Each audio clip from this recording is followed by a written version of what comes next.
I Talk Sports Podcast, episode 17. We're going to dive into NBA free agency and just check out some of the winners and losers and kind of who jumped ships and who's on a new team. Also, we're going to check into the mega fight between Crawford and Canelo Alvarez that's slated for September of this year, as well as I'm going to drop my top 32 NFL wide receiver duels on this episode. Let's go.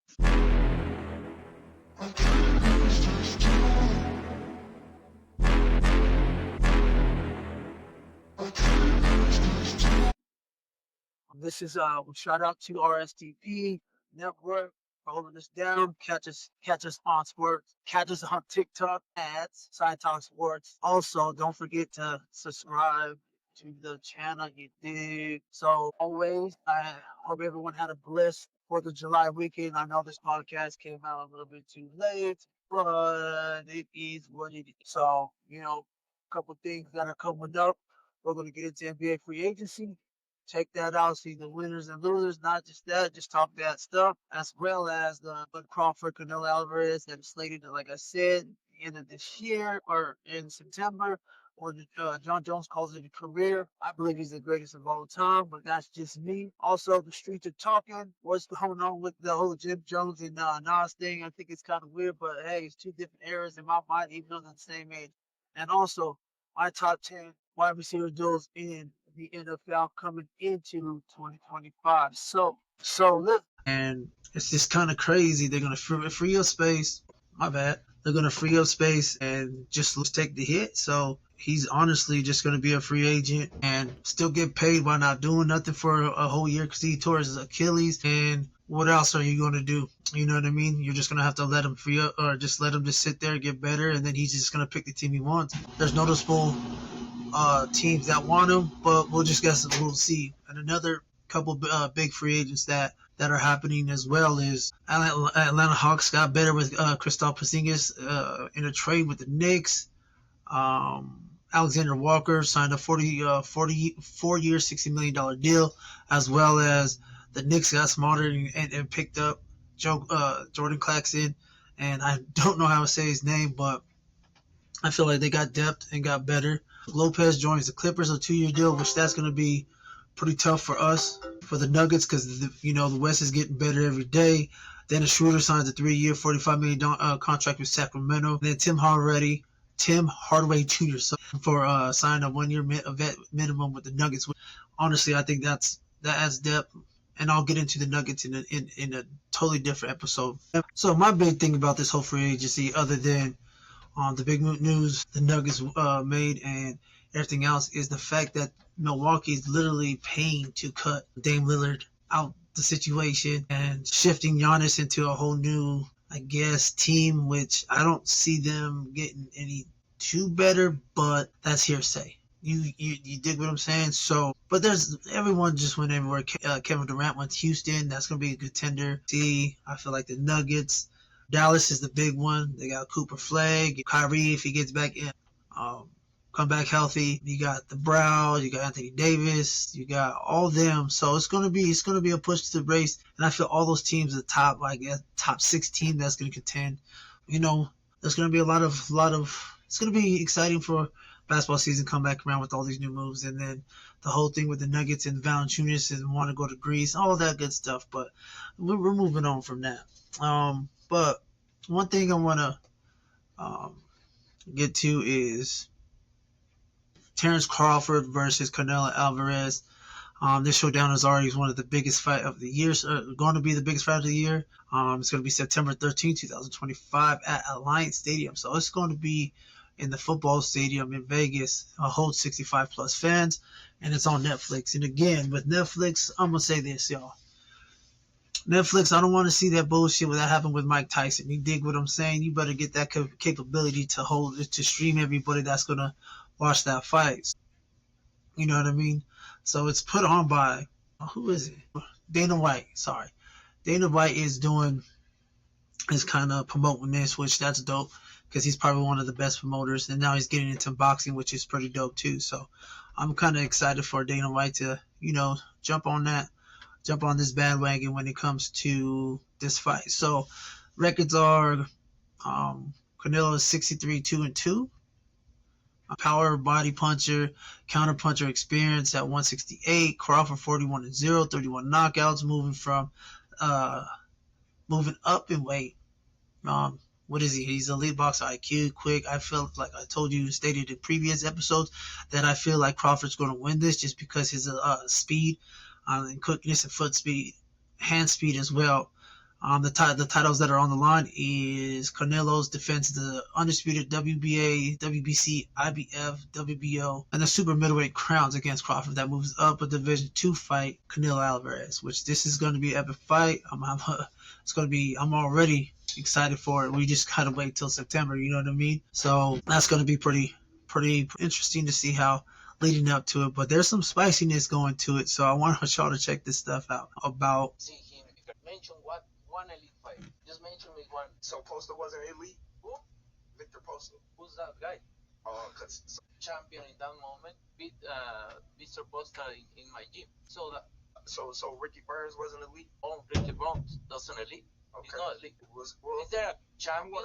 There is a champion with fighters, but elite fighters is different. I'm gonna fight an elite fighter in September. Yeah. Okay. We're gonna find out. So yeah, a little spiciness on their part, which I dig on that, man. And it's gonna be a great fight, and there's not gonna be any excuse for these guys not to really put on a show. There's always some stuff shit talking already, which I kind of like to see, because it's just gonna be a great fight, man. And I know a lot of people are pretty hyped up and amped up in this, and then some of the storylines I kind of want to dive into is legacies on the line for Canelo Alvarez. You know what I mean? He's been pound for pound the best fighter for years, pretty much ever since Floyd Mayweather left. So there's some legacies, like I said, that's on the line. Canelo confirms the era of the defining status, adding another mystique, a big time person to fight. Also, Crawford, if he beats Canelo, he moves up, 4-time division champ, unanimously undisputed champ in 4 different weight classes. So it's just, you know what I mean? It's going to be a big fight. I want to know, I haven't looked at the books, so I want to know who's favored in this one. I think Canelo will go in as the favorite. It's also promoted by, like I said, Dana Wright and some Netflix and some Saudi backing or whatever the hell they got going on there. Just going to be there's a sense of like a knockout bonus, so some like UFC kind of bonuses. It's pretty cool. So my final take in this whole situation is is the pressure. Can Canelo pressure Crawford to rely on timing and pivoting and stuff like that? So outcome hinges on the weight. If Crawford can come in heavier but as strong and keep the same quickness, I think that can prevail him over Canelo. But it's going to be crazy. Again, this is a generational fight. I think Canelo's legacy's on the line because, like I told you before, I feel like he hasn't really fought anybody worth fighting.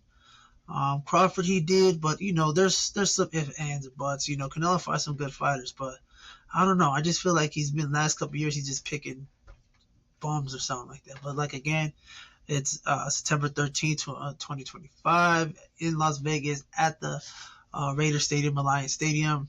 This is going to be history. It's a 12 round. All the bouts are on the line. So we're just going to see what's going to happen from there and who's going to take it all. You feel me? So I'm excited for it. So, like, comment, subscribe, leave your comments and see what you think. Who do you think is going to win? So this segment is called Vibe Check. I'm tapping into y'all, the people, and what people are feeling about this. As you can see, that's on the screen. Diddy's case verdict, acquittal for most serious charges of racketeering and conspiracy and sex trafficking, 2 counts. He was convinced on the 2 counts of Mann Act, which that dated back to, I think they were trying to get a famous boxer back in the day on the Mann Act, which they did get him.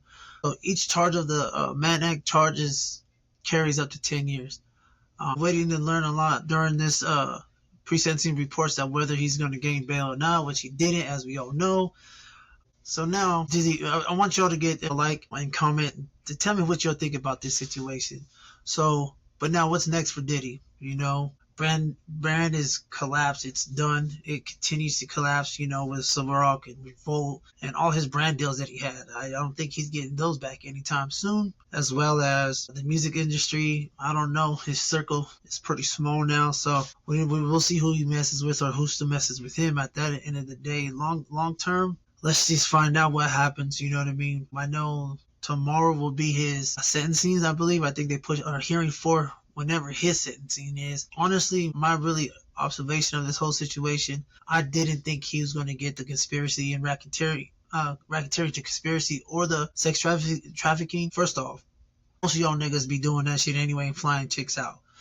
That's still not false for what he did to Cassie when he beats her ass and all that good stuff. I still think he's a nasty nigga, man. So let's be honest. I'm not saying that, but it just going through the trial, listening to some of the stuff that people are upset about, it didn't sound like he's racketeering, conspiracy, or sex trafficking. Really, it feels like everybody was kind of like a willing participant in this whole situation, which to me, that is what it is. I'm not going to be tripping on that, but that's not my place to judge. But I just kind of do feel like it was kind of everybody was a willing participant in this, and like I stated before, the defense was great. It made Cassie look crazy, and everybody else, like whoever Jane Doe was, so I guess 50 Cent baby mama and Rashard Richards, whatever her name is from that what is it? One of his groups. They all look kind of crazy. But even I think the sex workers, the escorts were saying that he wasn't trying to traffic them. He was just kind of paying for sex. So I guess that's just kind of what it is. I don't believe by any means that he was trying to conspire racketeering. I just think he's just a nasty motherfucker, to be honest with you. He's a little freaky, but hey, that's for him, not for us. But what they should have did is kind of get him for that assault he did on Cassie. But she settled, so I guess that could have been placed in court in a way. But yeah, it sounded like on some real shit. Sounding like everybody was a willing participant, and then the shit you heard from Cassie and stuff like that, on the phone talking shit, saying she'll have him killed. But it's just crazy. But the lawsuit helps open up, floodgates when it comes to settling extreme fast. It was fast written, 24 hours. Like the publications were crazy, tabloids. But the whole thing, I know people might get killed for this, but I don't. I feel like Cassie was more accomplished she was more accomplished than the victim in this situation. I know the public is kind of split on this, and I feel like the fact that Cassie settled on that lawsuit within 24 hours of her filing it, I think that's kind of shows you right there was kind of a money play. Which shit, she got away with what, 30 from Diddy, 20 or 10 from the hotel. I ain't mad at you. Get your money, boo boo. I'm just messing, but I just don't see too much of a victim other than him beating her. That right there, she was abused, and that dynamics is black and white. So that's 100% on him. And I hate men should never hit women. I don't give a shit how pissed off you get. Trust me, just walk away. Many stay.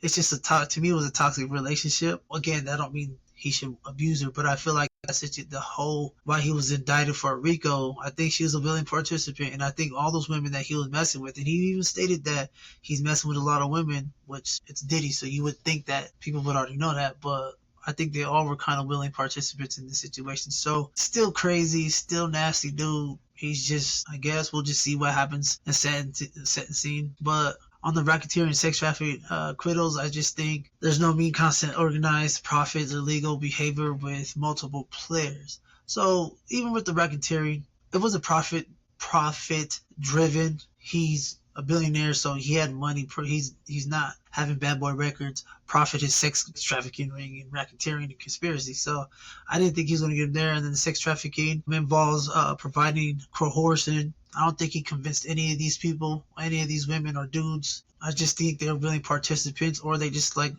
suckers down the street that would pay for sex, or paying dudes that sleep with their wives and stuff. There's not anything out of the norm when it comes to that. When it comes to a RICO, I don't think that's a RICO charge. So the jury may have a split decision. Who knows what the jury says? I think people are just like, okay, well, other celebrities and people fly other girls out, but these people seem like they weren't coerced, that they wanted to do it. There's even evidence stating that. And by no way means I'm siding with Diddy. I just, from sex trafficking, racketeering, and sex trafficking, it kind of seems like it wasn't really. It was just more some freaky sex that people participated in, you know what I mean? And the final vibe check that I want to go over is that Diddy's fall from grace significant, but not really yet, because there's some people now that's kind of on his side and willing to kind of back him up with this whole Cassie thing. So this whole Rico thing, he kind of back, and y'all see how the motherfuckers were acting when he was, you know what I mean? When he had to quit off all the serious charges. So you see it, and you guys kind of see how some of these motherfuckers are parading around in the streets and dancing from baby oil and stuff. That's just kind of, that's too much, you know what I mean? Like everyone was so they're trying to get a black man down. Honestly, the nigga just nasty shit. He was doing some wild shit. I understand why people went after him. And again, one thing I want to say, what's the name, Nancy Grace, and shut the fuck up, because she's talking about rape charges and all that shit. There are no underage or no rape charges. She just says it there because she's, I can't stand that lady, but yeah, she just needs to be quiet on that situation. There's no rape charges, nothing in there that's saying raping and abusing little kids. Sorry, that R word, I should not say it. I'm sorry. But yeah, it's just one of those things where I guess it was, people were saying the rumors were just worse than it really, I guess, came out. What came to light, I guess, or what came to light. But also, like I'm telling you, for Cassie's role is getting reevaluated in my book. It doesn't mean she wasn't harmed. Let's be honest, she did get harmed, she did get beat. And the fact that it's murky a little bit because people are starting to believe that she was an accomplice with Diddy on these charges. So, with everything said, I know tomorrow, as I'm recording, this is going to be tomorrow, it's sentencing, I guess it's sentencing, thing. You know what I mean? And some people that I kind of looked into says best case scenario 2 to 4 years with probation. They said likely the case 3 to 5, 10 with possibility eligibility for supervised release. Worst case 10 to 15 years. Then okay, so I'm gonna say this. First time offender, he's probably going to get maybe a year or maybe 2 years at the max, and probation for like 5. They're gonna probably put some examples on the board that some people don't even get. Some people just get time served. I just want to know, you know, and I guess we'll just kind of read into it when it comes down to it. Let me know what you guys feel about this. You know, I always like to do these segments just to see if everybody's vibe with this. But yeah, you guys don't let me know again what y'all think about this. I hope they get put on what y'all, you know, just, you know, let me know. You know, I don't know. So yeah, with all that being said, it's just kind of crazy. So moving on to John Jones, the greatest UFC fighter that ever lived. To me, the GOAT, has retired after, I don't know how many years he was in the UFC, but he retired 16 16 wins in UFC titles, fights, and y'all can read this shit right here. So he's just the GOAT, the greatest of all times. After his win over Stipe pretty quick in November 24, Jones had it deferred to, he was going to fight, what's his name? Aspinall, whatever his name is, for the heavyweight championship. I guess he just said, F it, I'm done. Dana White confirmed it. Everyone confirmed it. This is his tweet, and he actually had a couple tweets about the situation. So honestly, John Jones, man, let's be honest. He's the greatest UFC fighter to ever live, and everybody says that same thing. There's no ifs, ands, or buts. The record, he retires with a 28-1 record. Honestly, it's 29-0. That bullshit ass fight was crazy, and I guarantee he shouldn't have been disqualified. 12 UFC title defenses, titles in 2 different divisions. But, you know, everybody knows John Jones is the greatest. Everybody asks that. It doesn't matter from us as fans to the people that was within the industry, that John Jones is the greatest fighter that blessed the UFC. There's some criticism as late is because he didn't want to fight Aspinall. I think it was supposed to be this month in July or somewhere in August. I don't know. Either way, I just think he's just probably tired of it. He got his money. He's gonna get out while his brain is still intact, I guess. You know what I mean? And well, he can go spend some time with his children. He ain't getting serious. Or do I believe that he was afraid of Aspinall? No, not so ever. No. Did Aspinall want it? Yeah, of course you want to fight John Jones. So you just want to make sure, you just want to be the first person to try to, I guess, finish him. I personally think Aspinall would have lost in the 3rd round, sometime either by submission or John just whooping his ass or throw those elbows and stuff like that. So overall, congratulations to John Jones, man. What a great career, man. I grew up watching him. He's just the greatest MMA fighter that I've seen in my life. I don't know about anybody else, but what does he do now? I don't know. I seen him in a movie on, I think, Netflix or something, but I think it was in like some different kind of language. I don't know. But he probably has Hollywood businesses, probably being some films, probably, you know, some Who knows? He's just gonna pivot to do something. Maybe talk some stuff. I don't know what John Jones is gonna do with his life, but congratulations to the GOAT on your retirement. Just live life and have fun, man. But yeah, I salute you, the greatest. It's just incredible retiring in his own terms. That's what I'm trying to get to. He's gotta leave one day. So he's retiring on his own terms. Now he don't have to. It's his own way. He went out his way, my way. Is that Frank Sinatra? Yeah. So he retired on his own terms. He did it his way. And now, what more can you say? There's other up-and-coming heavyweights. You got Pereira. I think he should move up to heavyweight to go fight Aspinall. That'd be a perfect fight. I think he needs to stay at heavyweight. Light heavyweight, man, just get out of it. He's knocking everybody off. Go make some money and fight Aspinall, go up. But yeah, that's going to be where I feel like the heavyweight division should go. It's probably going to run through one of them too, sooner or later. But yeah, I just think, his next move is probably just movies, film, make some money here and there. Hopefully he did some investments and stuff like that. So he's pretty good and all that good stuff. So all that's just who he is. So now I want to get into another segment I like to talk. It's called The Streets Are Talking. You know what I mean? So The Streets Are Talking, which this kind of happened, I want to say last week. So this is the video. This is The Streets Are Talking about Jim Jones versus Nas. I don't understand why on two different eras, but this is kind of what started Every it all. Nas So song right here. that my man's MJ played, we said we heard that from what, Dub? 2K. 2K. Those songs are in the video game. Okay. I have never in my life said at a party, yo, throwing that Nas right now. If you did top 3 influential people regarding dressing, swag, Jim Jones is top 3. But Nas influenced Jim Jones. Cap, Chrome Hearts and the BB Simons belts and all that. Jim Jones is like top 3. So where you put Max B? Nobody was wearing Ed Hardy. Nobody was wearing True Religion. Nobody was wearing Chrome Hearts. All that was white biker stuff.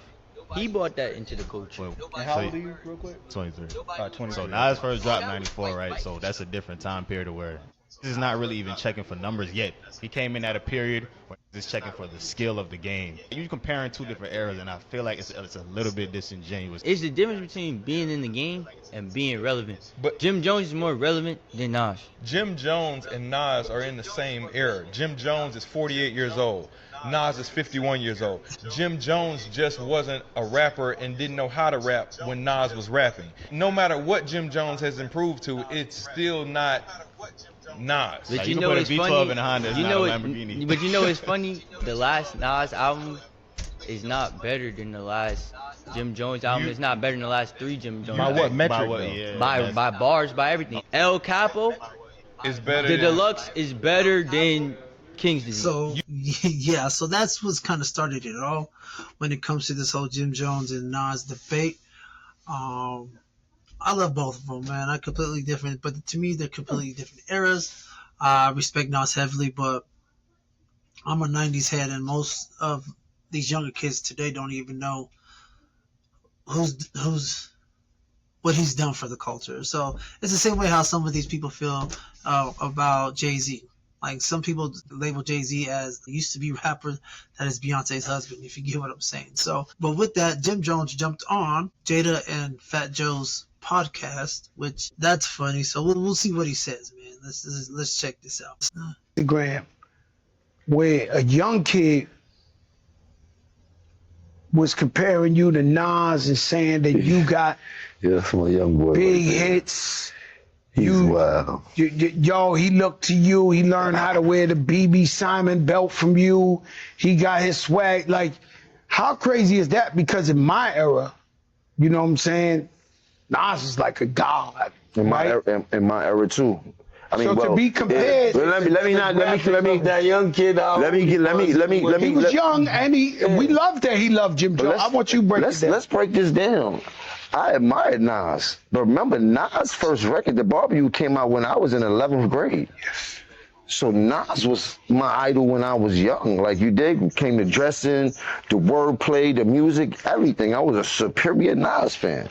Period. I'd never take that away from him. But then as I got in the game, you got to realize that your rivals would be idols, and not to take anything away from that. I developed my own style and my own lane that these kids start to gravitate towards to the same way I gravitated towards Nas when I was younger and things like that. It's a whole different generation. We talking about 94, 93. I was in 11th grade. Nigga, it's 2025. This is a. So yeah, I'm not too tripping on that. That's something that I get. I totally understand. They're two different eras, but they're the same age. I don't know how to explain that, but yeah, they're two different eras in the same age. You know what I mean? So it's the kid really kicked that off kind of crazy. Jim has some wild stuff to say about record sales, and we all know that Nas outsold Jim Jones for years. Man, that's not what we're talking about here. Hip hop heads knows what it is. Jim Jones had a solid. Jim had solid runs at times, no question, and Nas is still one of my top 10 rappers of all time. Not saying that Jim Jones, and I am not gonna lie, Al Capo is probably better than the last 6 Nas's albums in my eyes. So I'm not tripping on Nas. He's just on to a different type of things in his career. It's not really a big idea, or big deal. But let's get this right. On that clip, Jim Jones was right. Nas was not even messing with the culture when Jim Jones jumped in the game with balling and just up until now, rather than see, Jim Jones is right. Nas ain't relevant when it comes to the game. Let's just be real. He's not. But Jim is. Like, Jim is just that guy, man. He wants to say he knows the game. He knows the game, and then he knows the culture and which way it's moving. So he just keeps it going. And I feel like a little bit of this stuff he's going on podcasts and all the other stuff, he's making himself relevant. He should drop an album soon, to be honest with you. He probably got one in the tuck somewhere. That right there shows you that he is still moving and shaking. I don't really care. I think he just got a deal bringing a casino to New York or something like that. Nas is not really about that life right now. He's just trying to live life and do his thing. You know what I mean? But also, I want to get into this whole thing with Nightcap and Jim Jones and Uncle Shay Shay on that crazy shit. So I don't know. To me, this kind of pissed me off because I love Shannon Sharp, but he came out Jim Jones a little crazy. So you are capping. You are capping. That's what you're doing. First of all, bro, you are capping. I'm a bigger Nas fan than you are. You are capping. First of all, I'm 57. I don't be singing no rap. I don't be singing no rap. You see what I'm saying, Ocho? He don't even know about rap. He just doing this for the views to get Jim Jones on there to get him hot. I understand, but you don't know him hot. You don't know Nas. You better check the podcast space. Now you better talk. Sing 16. Hey, this is the biggest podcast you ever been on. Name one Nas record. This is the biggest podcast you ever been on. Do you know the podcast you been on better than this one? Hold on. We off topic. This is what I do. You see you in your feelings? When you get big, you get invited to Club Shay Shay. This is what I do. Nas get invited to Club Shay Shay. Jadakiss get invited to Club Shay Shay. You not on that level yet, bro. It's for little young white girls. Chill out. Chill out. Don't play with me, bro. Chill out. Topic.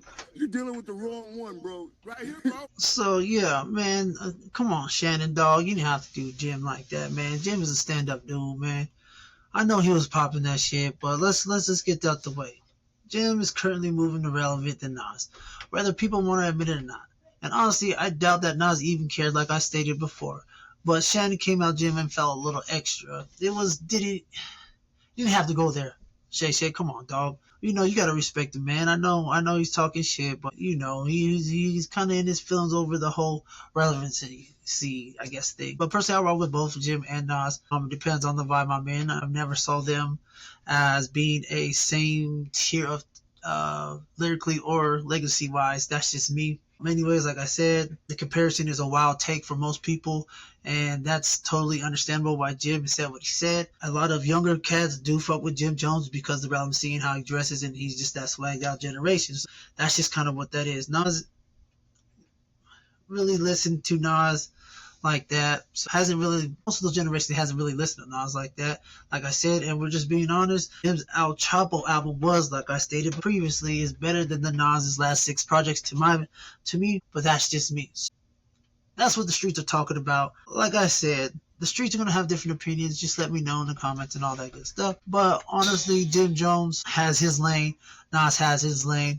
They're on 2 totally different lanes. Just like Jim Jones said, he looked up to Nas like we all did, especially if you're the 90s, baby. We all looked up to him. We all listened to it. But honestly, the last Like I said, Jim Jones Al Capo album was probably one of his best albums. I believe it actually is the best album he had, and it's better than the last Nas albums to me. That's just what it is. So it is what it is. Now I want to jump in to my top 10 wide receiver duels of 2025 going into 2025 season. These are my personal 2 duels, or maybe 2 or 3 receivers, all depends, because these days most people have 3 wide receiver sets. They're usually in 11 personnel. That's just kind of how I see it. So let's check it out. So starting with my top, like I said, my top wide receivers going into 2025. So first one off top, we already know what time it is with Jamar Chase, T. Higgins. Both got paid. Both are going to do big things. And also, this also predicates off of quarterback who's throwing him the ball, which, come on now, Joe Burr. You know what I mean? My second group is A.J. Brown and Devontae Smith. I already know that people are going to be like, how? But Jalen Hurts can give the ball to them. Granted, they just have Saquon Barkley in the back, and he just runs over everybody. Number 3 is Tampa Bay Buccaneers. Mike Evans, Timeless Wonder, Chris Godwin, if he's healthy, and Emeka Egbuka is a hell of a receiver coming from Ohio State, and I think they can do their thing. As well as, oh my God, Miami, Waddle, Hill, what can you say? 2 of the fastest receivers in the NFL. Now, if Tua can stay healthy and throw them the ball, I think they'll be okay. And then the Washington Commanders, Terry McLaurin and Deebo Samuel. I would have dropped this number 6 down, but Deebo Samuel makes them that much better. And Jaden Daniels is he's pretty good. So again, I got number 7, Dallas Cowboys, CeeDee Lamb and George, my favorite Pickens. He's a baller. Like I said, Dak can give the ball. Let's just be honest. Dak can give you the ball. They just got to play defense. You know what I mean? Or they can't cowboy at the end of games. Again, Detroit, Amon St. Brown, Jameson Williams. I think that. And then they also have my man Tim Patrick from the Broncos. So that right there is number 8. Number 9, Kansas City Chiefs. Let's just be honest. Xavier Worthy showed his ass off last year with Rasheed Rice before the injury and all that bullshit. And then you still have Hollywood Brown. Hollywood Brown still can get it. And you got Patrick Mahomes on the ball. That's why they're number 9, top 10 in my eyes. And Los Angeles Rams, Puka Nacua, Devontae Adams with Matt Stafford throwing the ball. That'd be perfect combination right there. That's my top 10. All right. So now we got Jacksonville Jaguars. To me, Brian Thomas Jr. is pretty dope. And then you have Gabe Davis with your boy Travis Hunter, which at the end of the day, Travis Hunter, he's elite as a cornerback and receiver, so you got to put him on there. Again, number 12, Minnesota Vikings, Justin Jefferson and Jordan Addison. The only reason why they dropped so far, and I love Justin Jefferson, is because the quarterback. He's technically a rookie again, and we don't know what we're going to get out of him. And at Michigan, he didn't really throw the ball that much, so we'll just see what he does. As well as, okay, so number 13, Green Bay Packers, Romeo Doubs, Jaden Reed. They also have the rookie out of Texas, and I like Jordan Love. The Bears, they look explosive, but we'll just see how Caleb Williams and Caleb to take that jump with DJ Moore and Roma Duze. I like those 2. And then number 15, Seattle Seahawks. We'll just see how Sam Darnold does with Jackson Smith and Njigba, Cooper Kupp. That's the only reason why they even got to that high. And Marcus Valdes-Scantling. We'll just see. He's, you know what I mean, perfect possession receiver. And then number 16, the Denver Broncos. Cortland Sutton, Marvin Mims, and Devon Vele. They also got Franklin, and we can't put the tight end there, but they got Evan Ingram and all that. But it's not about that. It's just if Marvin Mims and Devon Vele can take that jump, I think that's going to be pretty good top 3 receivers. And then you got Buffalo, Shakir Stevens, and Keon Coleman, which I love Keon Coleman. First of all, he's probably my favorite receiver just because off the shit that he talks. He just got to prove himself a little bit more this year, and I believe he will do that. So they'll probably jump up by next year or mid-season. They'll probably be fine. Plus, you have Josh Allen, so that's right there. And then the New England, we'll just see how Stephon Diggs and Demario Douglas and Kendrick Bourne do with the quarterback they have. He looked good. Drake May looked good last year, towards the end of last year, but we'll just see how it kind of turns. Carolina Panthers, Adam Thielen, Xavier Leggett, and what's his name? Tuberfomo McMillan. I think that's a pretty good 3. I ranked them 19th. Number 20, Pittsburgh Steelers, DK Metcalf, Kevin Austin, and Robert Woods. They need a little bit more, but they got Aaron Rodgers, so you never know. Baltimore, Zay Flowers, Shaw Bateman, and DeAndre Hopkins. They could have been up more, but let's be honest. DeAndre Hopkins is more of a possession receiver now, and he's not doing what he did back in Houston when he had Deshaun Watson and all them. New York Jets, Garrett Wilson, Josh Reynolds. I like Josh Reynolds. He was with the Broncos last year, ended up getting shot. Sorry for that, but with Justin Fields, we'll see. Let's see, Arizona Cardinals, Marvin Harrison Jr., Michael Wilson. We'll just got to see. Marvin Harrison Jr. had a better ending last year than he did beginning. San Francisco still up in the air with Brandon Ayuk, Jawan Jennings. We'll see what they do without Deebo Samuels. I guess Brandon Ayuk will get more balls, but Purdy can give you the ball. You just got to figure it out. The Chargers, number 25, Adam McConkey, Quentin Johnston. And then I think they got Trey, what's his name, from Ole Miss, I believe. But we'll see what happens. Justin Herbert got to throw the ball a little bit more. But they're just going to run the ball most likely. And that's why I dropped them down so low. Atlanta, Drake London, and Darnell Mooney. I like those two. We just got to see how Michael Penix kind of evolved. The Giants, the mid-league neighbors, with Dale Robinson and Darius Slayton. I like them. We all know. We'll just got to see who's the quarterback. Wilson or Dart, who knows? But that's kind of iffy. That's why they're so far down, 28. Calvin Ridley. So Calvin Ridley, Teron Burks, and Tyler Lockett. I like the Lockett pick up because it's going to have Cam Ward do his thing. They're that slot receiver in and out of routes as well as. And then Jerry Jeudy, Cedric Tillman, Devon Johnson. Deontay Johnson, this is probably your last ride. You need to just step up. And whoever may be the quarterback in Cleveland, we have Jerry Jeudy. If Jerry Jeudy gets a little bit more consistency, I think they got a pretty good thing, but they're drop far because who knows who the quarterback is.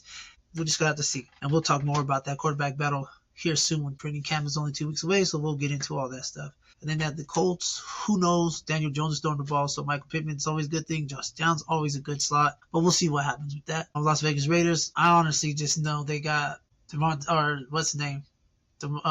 Thornton Jr. He's pretty much all I know. Joe Coleman Meyer is always a good, solid receiver, but Geno Smith, you give him the ball, but I don't have them high at all. They're going to probably run a lot of ball a lot just because they have Aston Genty as well as that's just who Pete Carroll is. And then my last one is New Orleans Saints. Chris Olave, Rashad Shaheed, and they have no quarterback, and that's the reason why they're last.